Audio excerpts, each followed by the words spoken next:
그리스도의 사랑은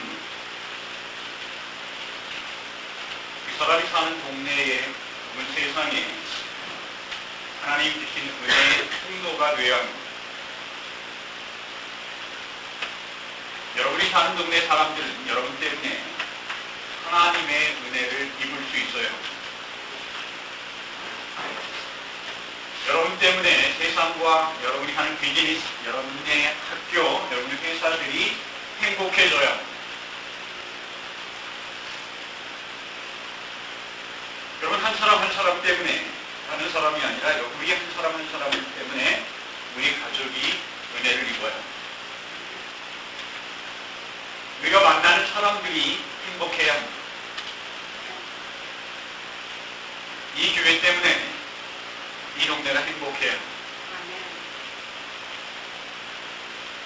성경이 원하는 것이지만 실제로는 그렇지 않습니다.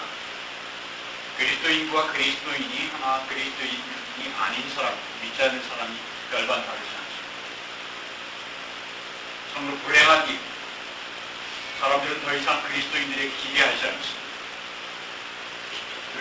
그러나 여러분과 다시 분명히 제가 회복해야 할 하나님의 사명은 믿는 사람들 때문에 세상이 행복해질 수 있어야 합니다. 그리스도의 사람은 이 세상을 통한 하나님의 은혜의 통로가 되어야 합니다. 오늘 여러분과 우리가 함께 읽은 사도행전 10절의 말씀은 이 막혔던 은혜의 통로가 뚝이 터지는 것처럼 터지는 역사적인 순간을 여러분이 함께 성경 말씀으로 본 것입니다. 제가 역사적인 순간이라고 말씀드렸는데 여러분 전에 역사적인 느낌을 갖지 못합니다. 좀 설명을 드려야 할 것 같습니다. 사도행전 10장 우리가 읽은 34절 바로 전에 있는 33절 끝부분부터 10장 맨 끝절인 48절 처음까지가 복음의 탑이 터지는 역사적인 예배가 시작된 때입니다.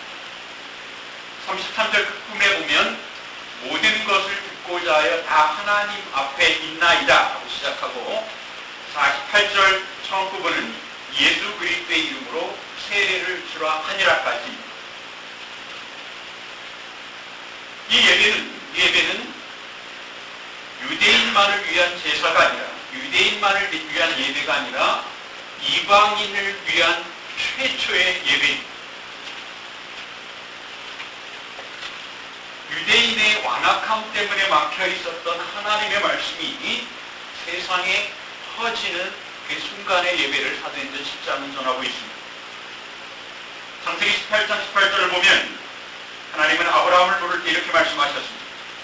아브라함은 강대한 나라가 되고 천하 만민, 세상의 모든 사람들은 그를 인하여 복을 받게 될 것이라 했습니다. 그리스도인들을 통해서 세상 모든 사람들이 행복해져야 하는 것과 같습니다.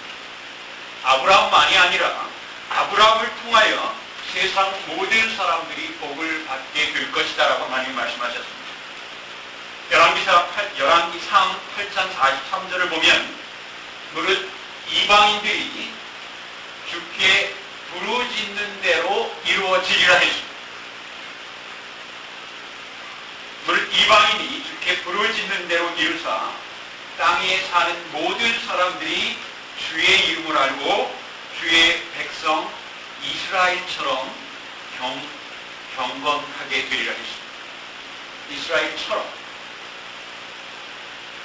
역대상 16장 26절과 시편 96장 3편은 같은 목소리로 이렇게 이야기합니다.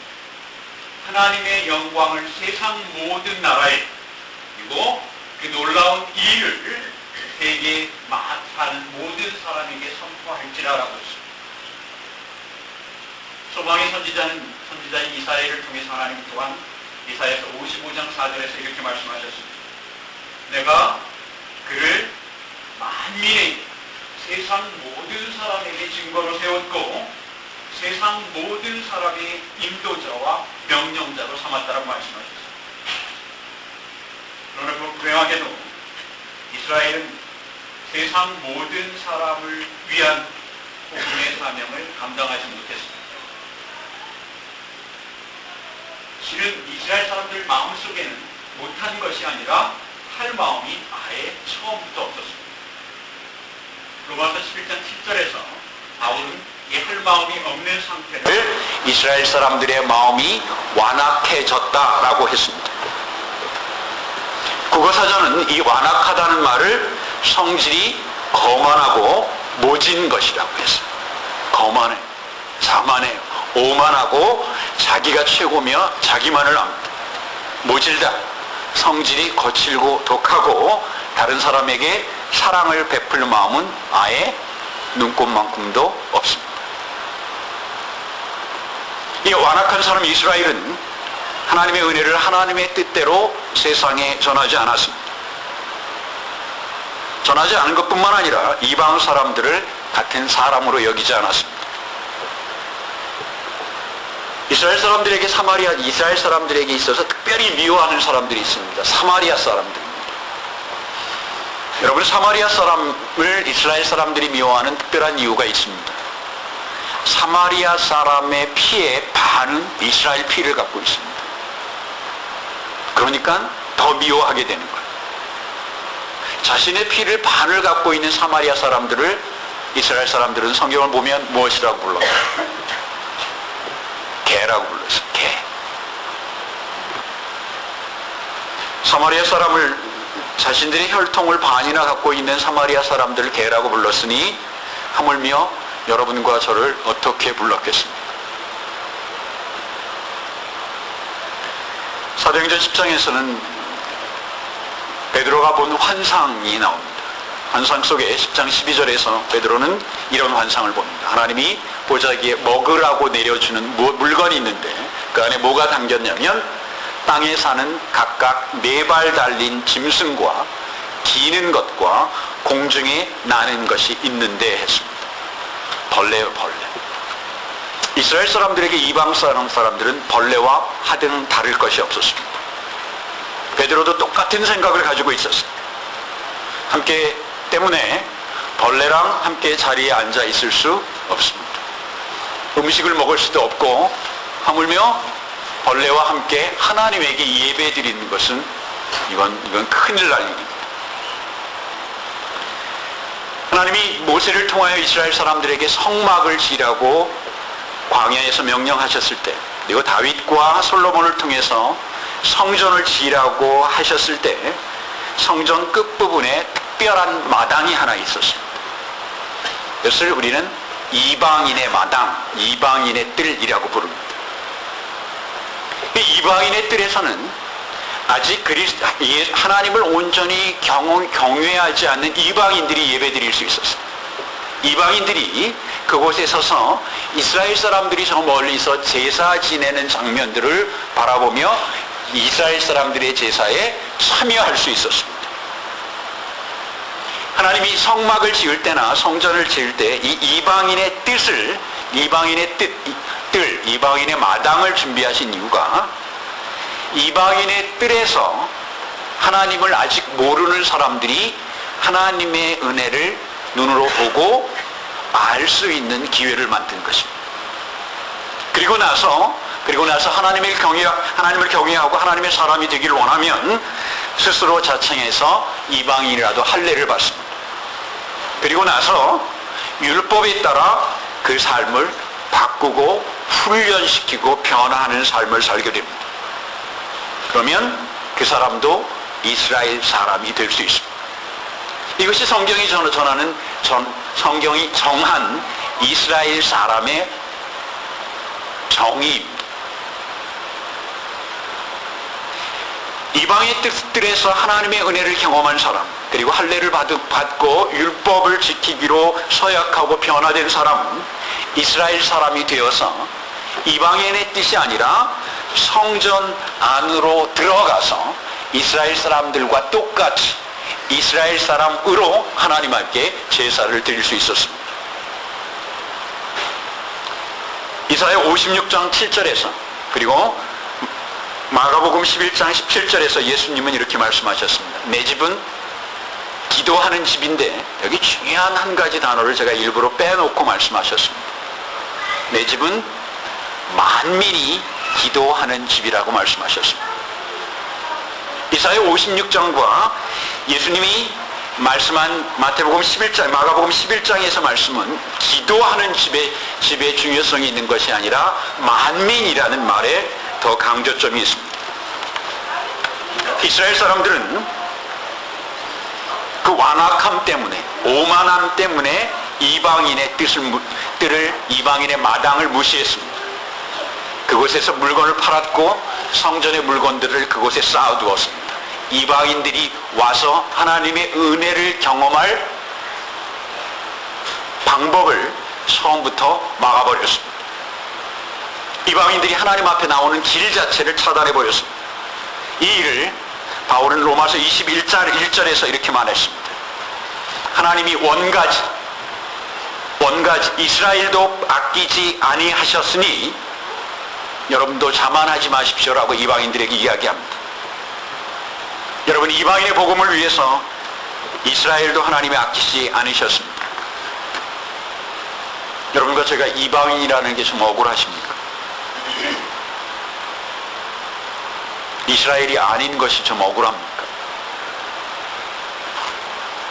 한국 목사님 중에서 얼마나 억울하고 애통한지 이런 말씀을 하시는 분이 몇몇 분 계십니다. 이스라엘 역사를 보면 이스라엘 12지파 중에 한 지파인 단지파가 이스라엘의 어려운 시기에 완전히 없어졌어요. 뭐 이사를 갔는지 다 자손이 없어서 죽어 없었는지 알 수 없어요. 이것을 두고 단지파가 이사가서 한반도에 와서 단군 조상이 되었다라고 말씀하시는 목사님이었어요. 만일에 여러분과 저의 마음속에 억울한 마음이 있다면 여러분과 저의 마음속에도 이스라엘처럼 완악한 마음이 있는 것입니다. 여러분, 이스라엘은 혈통이 아닙니다. 하나님의 은혜 가운데 하나님을 경외하는 모든 사람들은 하나님의 백성이 됩니다. 2000년이 넘게 이스라엘 사람들은 이방 사람들을 같은 형제로 본 것이 아니라 벌레 보듯 했습니다. 마태복음 13장 10절에서 예수께서는 하나님 나라의 복음을 천국의 하나님 나라의 비밀이라고 이야기했습니다. 비밀이라고 이야기하는 것은 특별한 사람들에게만 주어지는 은혜의 복된 소식이기 때문입니다. 이스라엘은 이 비밀을 나누지 않았습니다. 어느 때까지 나누지 않았냐면 하나님이 친히 육체를 입고 오신 예수 그리스도를 죽게 할 때까지 그 오만한 마음, 완악한 마음을 열지 않았습니다. 예수님의 12제자들이라고 해서 다르지 않습니다, 여러분. 사도행전 9장까지 보면 베드로에게도 이방인을 위해 하나님의 말씀을 전하는 것은 상상할 수도 없는 일이었습니다. 그것은 베드로에게 불가능한 일이었습니다. 예수님의 제자들에게도 그것은 할 수 없는 일이었습니다. 사도행전 10장 12절에서 베드로가 짐승과 벌레와 공중에 나는 새의 환상을 본 것도 그런 이유입니다. 그러나 하나님은 베드로에게 그 환상을 보게 하신 이유가 있었습니다. 한 사람의 기도 때문이었습니다. 사도행전 10장 1절을 보니 그 사람은 가이사랴에 있는 로마 군대 고넬료라 하는 백부장이라고 합니다. 가이사랴는 로마의 황제 카이저 시저의 이름을 딴 도시입니다. 중동을 다스리는 황제의 도시입니다. 그 황제의 도시를 지키는 요즘 말로 하면 중대장쯤 100명의 군사를 지휘하는 장교였습니다. 성경에서 우리는 4명의 백부장을 발견합니다. 첫 번째 백부장은 하인의 병을 자기가 두고 있는 하인의 병을 위해서 믿음을 보여준 마태복음 8장과 누가복음 7장에 나오는 백부장입니다. 이 마태복음 8장에 나오는 백부장을 보고 예수께서는 이렇게 칭찬하셨습니다. 이스라엘 사람들 중에서도 내가 이만한 믿음을 본 적이 없노라. 두 번째 백부장은